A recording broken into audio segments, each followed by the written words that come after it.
La tragedia de Nicaragua y la actuación de la Iglesia. Miguel Ángel Irigaray Soto.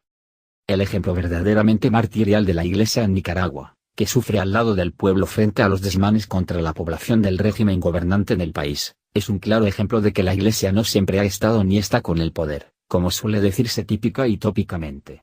En España, las manifestaciones del episcopado contra el aborto, la eutanasia, la ideología de género, sea con un gobierno o con otro, son otro ejemplo palpable de lo mismo.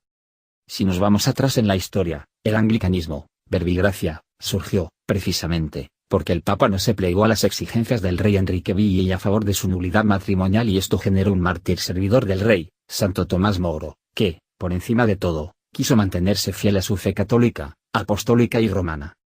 Ciertamente, ha habido momentos históricos de unión entre Iglesia y poder temporal, pero no siempre para mal. Bellas gestas de evangelización, de promoción humana, se han escrito por emperadores y reyes con el apoyo o la bendición de los papas.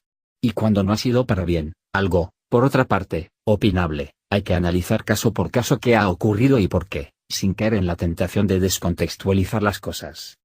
En algunas ocasiones, la Iglesia ha pasado de ser perseguida por el poder político o social a ser amparada, protegida o dejar de ser perseguida, y esto explica que los cristianos o los eclesiásticos del momento se agarraran a la cuerda que se les tendía entonces. Así sucedió tras el Edicto de Milán, año 313, en el Imperio Romano, o en momentos relativamente más recientes de nuestra historia de España, donde se olvida que, en los tiempos de la maravillosa y república años 30 del siglo pasado, las iglesias se quemaban, los curas y monjas eran asesinados.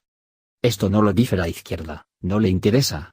Vino un régimen, discutible sin duda, que se decía oficialmente católico, y, en efecto, en muchísimos aspectos lo era, aunque en alguno demostró sus contradicciones. ¿Usted y yo no nos agarraríamos a ese salvavidas, si estuviéramos siendo perseguidos?